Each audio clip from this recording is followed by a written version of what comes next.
गुलाला अंगावर टाकून घेतला आणि ते एका हातानं शुक्र गोंधळ असेल पडून राहिलं. मग एक जण काहीतरी कामाला त्या घरी आला त्याच्या पाहत होतं बाहेर मड पडेल म्हणजे बाबा म्हणे काय काम अर्जंट काम असं म्हणजे पहिले लोक नाही का मडे झाकून ठेवत होते पेरणी करीत होते म्हणजे काहीतरी अर्जंट काम असं गेला पण आता मड तसंच पडलं म्हणजे आता काय करावं.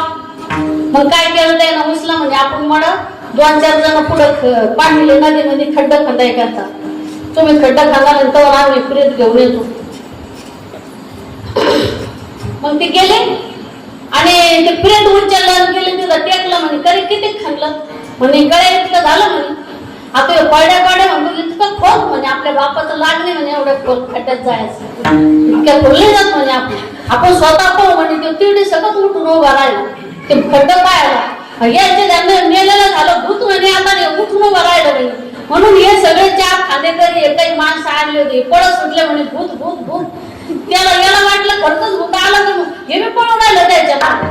असे पहिले येडे लोक सगळे येड्याचाच बाजार होता सगळं विठ्ठल विठ्ठल.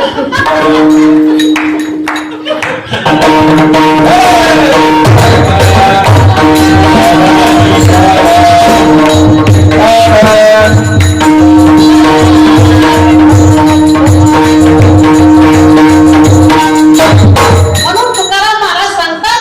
की याच जन्मी ओळखी करा आत्मा राम बहुता जन्मांती जोडी लागली हाती मनुष्य देह ऐसा ठाव घरी पांडुरंगी भाव बहु झाला फेरा येथे सापडला फारा मनुष्य देह ऐसा ठाव घरी पांडुरंगी भाव. माझ्याकडून सनी आपले काम मिस्त्रीचं नाव राहिलं का म्हणायचं घ्यायचं म्हणून क्षमा असावी विसरलं माझ्याकडून सनी. आपले हार्मोनियम वाजवणारे ते खूप सुंदर पेटी वाजवली पेटीला साथ दिली आपले घोडके महाराज आज आले नाही ते कुठे गेले काय माहिती लग्नालाच गेले का सगळे लग्न आज मारे ते दिवशी लग्न आले सगळे.